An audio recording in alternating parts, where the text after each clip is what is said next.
Assalam alaikum wa rahmatullah wa barakatuh, chers frères et sœurs en islam.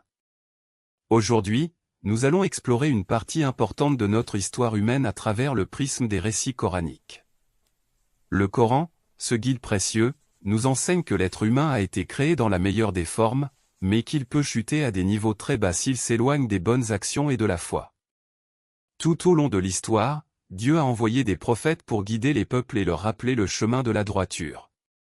Cependant, certaines communautés ont ignoré ces messages divins, s'attirant ainsi des malédictions. Parmi elles, les récits autour des enfants d'Israël occupent une place centrale dans le Coran.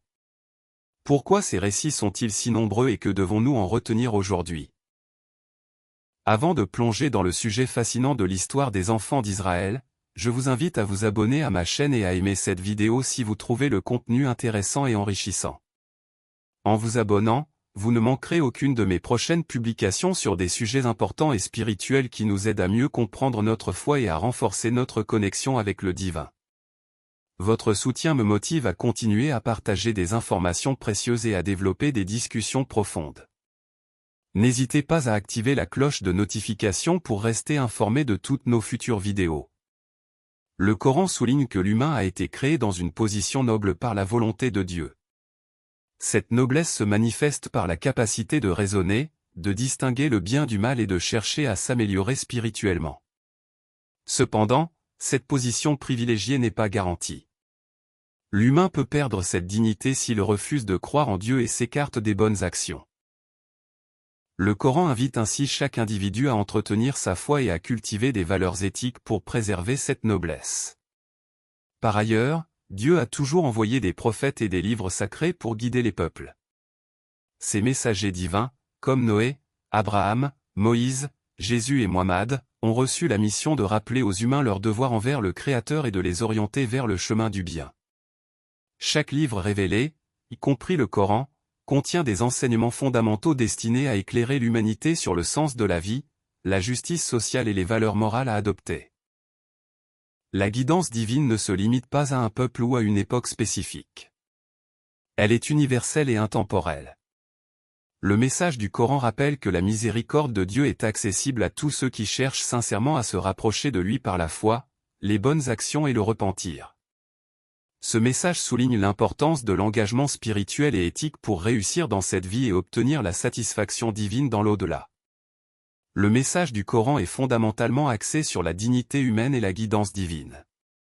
Le Coran enseigne que l'être humain a été créé dans une position noble, mais que cette dignité peut être abaissée s'il ne croit pas en Dieu et ne fait pas de bonnes actions.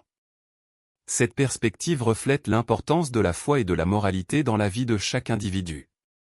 Le Coran accorde une place importante aux enfants d'Israël en tant que peuple ayant reçu de nombreuses bénédictions divines. Ce peuple a bénéficié de miracles impressionnants, tels que la traversée de la mer Rouge avec Moïse ou la descente de la manne céleste dans le désert. De plus, ils ont été honorés par l'envoi de nombreux prophètes, parmi lesquels Moïse, David, Salomon et Jésus. Dieu leur a également confié des livres sacrés, comme la Torah, contenant des lois et des enseignements pour les guider. Cependant, le Coran souligne aussi les fautes graves commises par certains membres des enfants d'Israël. Parmi ces actions, le rejet des prophètes envoyés par Dieu est récurrent. Certains prophètes ont été ignorés, tandis que d'autres ont été persécutés ou même assassinés. Cette attitude de rébellion et de défiance envers les messagers divins est fortement condamnée dans le Coran. En conséquence, les enfants d'Israël sont parfois qualifiés de maudits à cause de ces comportements. Cette malédiction ne doit pas être comprise comme une condamnation collective et éternelle, mais plutôt comme une conséquence des actes de désobéissance et d'injustice commis par certains individus. Le Coran met en avant la responsabilité individuelle et rappelle que la miséricorde de Dieu est accessible à tous ceux qui se repentent sincèrement et suivent le droit chemin. L'histoire des enfants d'Israël est donc une leçon universelle sur les conséquences de l'ingratitude et du rejet des commandements divins. Certains récits historiques mentionnent la création de la Kabbale comme une tradition ésotérique liée aux enseignements mystiques juifs.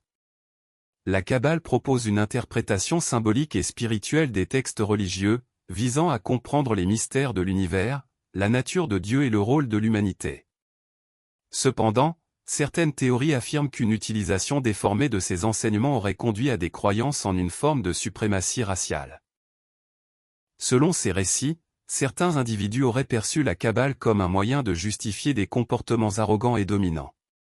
Cette interprétation erronée aurait engendré une attitude de supériorité et un mépris envers les autres peuples.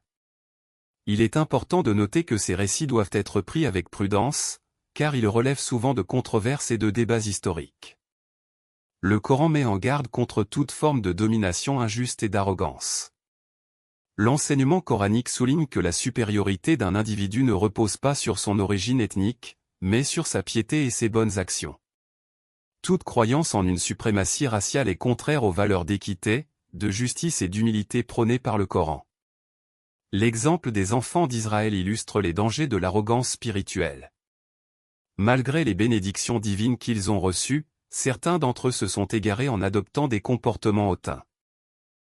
Le Coran rappelle que personne n'est à l'abri de l'erreur et que le salut repose sur la foi sincère et les actes vertueux. En fin de compte, le message coranique met l'accent sur l'unité de l'humanité sous la guidance divine.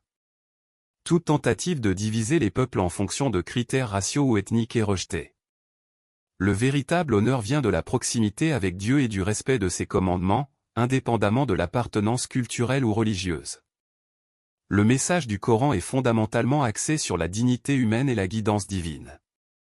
Le Coran enseigne que l'être humain a été créé dans une position noble, mais que cette dignité peut être abaissée s'il ne croit pas en Dieu et ne fait pas de bonnes actions. Cette perspective reflète l'importance de la foi et de la moralité dans la vie de chaque individu. L'histoire des Juifs et des prophètes envoyés à ce peuple occupe une place importante dans le Coran. Dieu a envoyé de nombreux prophètes aux enfants d'Israël afin de leur transmettre son message et de les guider vers le droit chemin. Ces prophètes comprenaient des figures majeures comme Moïse, David, Salomon, Élie et Jésus. Chaque prophète portait un message de foi, de justice et de réforme, appelant les enfants d'Israël à respecter les commandements divins et à éviter les comportements injustes. Cependant, le Coran relate que, malgré les nombreuses bénédictions qu'ils ont reçues, les enfants d'Israël ont souvent rejeté ou persécuté les prophètes envoyés par Dieu. Certains prophètes ont été ignorés, d'autres ont été calomniés, et plusieurs ont été tués. Cette attitude de rejet est présentée comme un acte de désobéissance grave et comme une manifestation de l'ingratitude envers les bienfaits divins.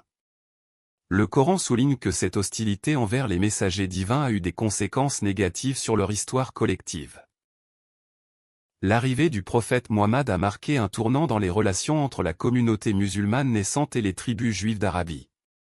Le Coran affirme que Mohammed est le dernier des prophètes, apportant une guidance universelle pour toute l'humanité. Cependant, cette affirmation a été rejetée par une grande partie des Juifs de Médine, ce qui a accentué les tensions entre les deux communautés. Le Coran mentionne les pactes rompus par certaines tribus juives de Médine, leur alliance avec les ennemis des musulmans et leur tentative de discréditer le message de Mohammed. Ces événements historiques sont interprétés comme une continuation de l'attitude de rejet des prophètes antérieurs. Toutefois, le Coran réaffirme que le salut reste accessible à ceux qui acceptent la guidance divine et se repentent sincèrement. Cette histoire illustre les leçons que le Coran souhaite transmettre. L'importance de la fidélité aux commandements divins, le respect des messagers de Dieu et la nécessité de la foi sincère pour éviter de sombrer dans l'égarement et l'injustice. Le message du Coran est fondamentalement axé sur la dignité humaine et la guidance divine. Le Coran enseigne que l'être humain a été créé dans une position noble, mais que cette dignité peut être abaissée s'il ne croit pas en Dieu et ne fait pas de bonnes actions. Cette perspective reflète l'importance de la foi et de la moralité dans la vie de chaque individu. Le Coran contient également des avertissements concernant l'arrogance, l'injustice et la recherche de domination. Certains récits contemporains font un parallèle entre ces enseignements et la critique du sionisme, une idéologie politique visant à établir un État juif en Palestine. Le sionisme moderne, incarné par l'État d'Israël, est parfois perçu dans le monde musulman comme une source de troubles et de conflits. La critique du sionisme repose principalement sur les politiques d'occupation et d'expansion territoriale menées par l'État d'Israël, ainsi que sur les injustices infligées au peuple palestinien. Les musulmans voient dans ces actions une violation des principes de justice et d'équité prônés par le Coran. L'appropriation des terres, L'oppression des populations locales et les discriminations sont condamnées par les enseignements coraniques qui appellent à la justice et à la paix. Certains théologiens musulmans considèrent que le sionisme représente une forme d'arrogance collective et une tentative de domination qui rappelle les comportements condamnés dans les récits coraniques sur les enfants d'Israël. Cependant, il est important de différencier les critiques politiques du sionisme des jugements sur la communauté juive dans son ensemble. Le Coran distingue clairement les actes individuels et collectifs. En conclusion, nous adressons une prière sincère pour la paix dans les territoires musulmans occupés. Que la justice, la paix et la dignité soient rétablies pour toutes les populations touchées par les conflits. Nous appelons chacun à comprendre les enjeux historiques et à agir avec discernement dans le choix de ses alliés et adversaires. Puisse la sagesse prévaloir afin de promouvoir un avenir basé sur la justice, l'équité et le respect mutuel entre les peuples. Voilà, c'est la fin de la vidéo. Immense merci pour votre soutien. Abonnez-vous si ce n'est encore fait, vous ne manquerez aucune de nos prochaines vidéos.